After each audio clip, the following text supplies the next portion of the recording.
السلام علیکم دوستو، میں ہوں مہتاب احمد اور آپ ہیں اس وقت میرے یوٹیوب چینل پر۔ تو دوستو آج بات کرتے ہیں کچھ زلزلوں کے بارے میں۔ سائنس کی ترقی کے ساتھ ساتھ علمی تحقیق کے دروازے کھلتے چلے گئے اور اس طرح ہر نئے ثانیہ کے بعد اس کے اسباب کے بارے میں جاننے کی جستجو پرانے نظریات کی نفی کر دی گئی۔ یوں تو بہت سی قدرتی آفات کے ظہور پذیر ہونے سے پہلے پیشگی اطلاع فراہم ہو جاتی ہے اور احتیاطی تدابیر اختیار کرنے کے باعث کافی بڑے جانی و مالی نقصانات سے بچا جا سکتا ہے۔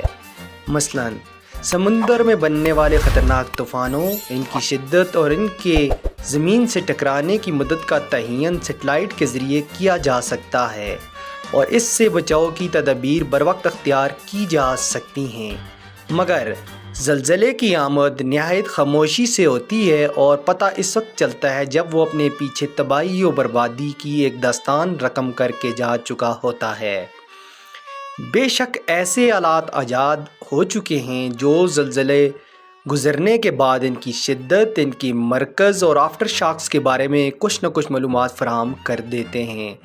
ماہرین ارضیات نے زلزلوں کی دو بنیادی وجوہات بیان کی ہیں۔ ایک وجہ زیر زمین پلیٹوں فالٹس میں ٹوٹ پھوٹ کا عمل ہے اور دوسری آتش فشاں کا پھٹنا بتایا گیا ہے۔ زمین کی بیرونی سطح کے اندر مختلف گہرائیوں میں زمینی پلیٹیں ہوتی ہیں جنہیں ٹیکٹونک پلیٹس کہا جاتا ہے۔ ان پلیٹوں کے نیچے ایک پگھلا ہوا مادہ جسے میگما کہتے ہیں موجود ہوتا ہے۔ میگما کی حرارت کی زیادتی کے باعث زمین کی اندرونی سطح میں کرنٹ پیدا ہوتا ہے جس سے ان پلیٹوں میں حرکت پیدا ہوتی ہے اور وہ شدید ٹوٹ پھوٹ کا شکار ہو جاتی ہیں۔ ٹوٹنے کے بعد پلیٹوں کا کچھ حصہ میگما میں دھنس جاتا ہے اور کچھ اوپر کو ابھر جاتا ہے جس سے زمین پر بسنے والی مخلوق سطح پر ارتعاش یا زلزلہ محسوس کرتی ہے۔ زلزلے کی شدت اور دورانیے کا انحصار میگما کی حرارت اور اس کے نتیجے میں پلیٹوں میں ٹوٹ پھوٹ کے عمل پر منحصر ہے۔ اسی طرح جب آتش فشاں پھٹتے ہیں تو لاوا پوری شدت سے زمین کی گہرائیوں سے سطح زمین کی بیرونی تہوں کو پھاڑتا ہوا خارج ہوتا ہے جس سے زمین کی اندرونی پلیٹوں میں شدید قسم کی لہریں پیدا ہوتی ہیں۔ یہ لہریں زیر زمین 3 سے 15 کلومیٹر فی سیکنڈ کے حساب سے سفر کر سکتی ہیں اور مائیت کے حساب سے 4 اقسام میں ان کی درجہ بندی کی گئی ہے۔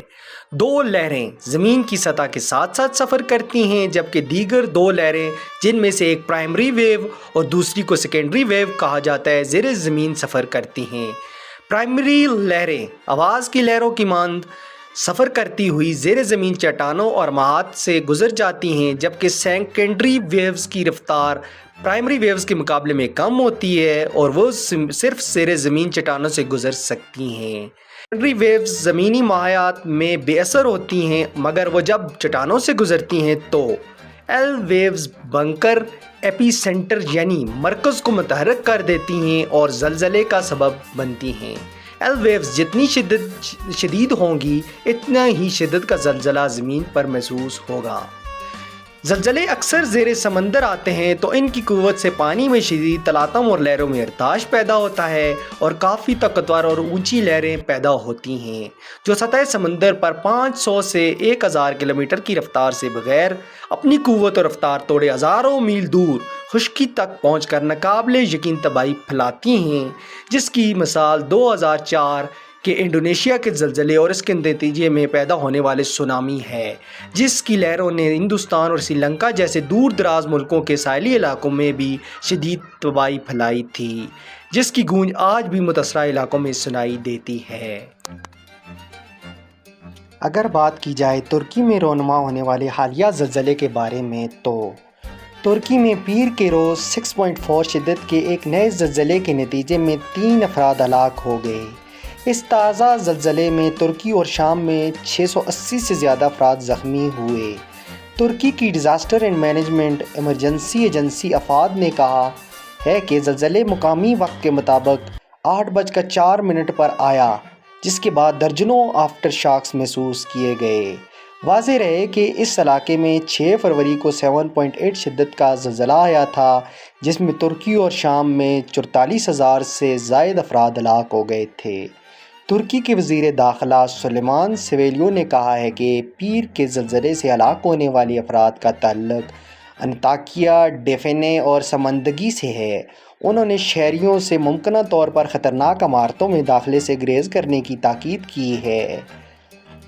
کسی بھی زلزلے کے بعد آفٹر شاکس کا آنا یقینی ہوتا ہے۔ ان آفٹر شاکس کی وجہ سے ترکی میں کافی تباہی مچی ہے۔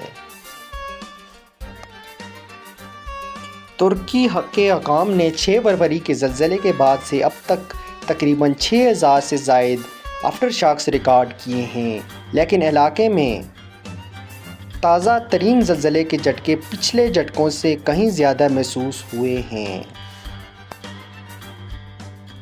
کچھ بات پاکستان میں رونما ہونے والے زلزلے کے بارے میں کی جائے۔ یہ زلزلہ پاکستان میں 8 اکتوبر 2008 کو آیا تھا۔ زلزلے سے ہونے والی تباہی کی شدت کا اندازہ اس بات سے لگایا جا سکتا ہے کہ متاثرہ علاقوں کے باسی تاحال اپنے گھروں میں صحیح طریقے سے رہنے کے قابل نہیں ہوئے، جبکہ سینکڑوں اسکول، تحصیل ہیڈ کوارٹر، اسپتال اور دیگر سرکاری و نجی عمارتیں آج بھی تعمیر نہ ہو سکی ہیں۔ آزاد کشمیر میں مجموعی طور پر 2800 کے قریب سرکاری تعلیمی ادارے تباہ ہوئے تھے، جبکہ تعمیر نو کے 7835 منصوبوں میں سے 2442 منصوبے تکمیل کے منتظر ابھی تک ہیں۔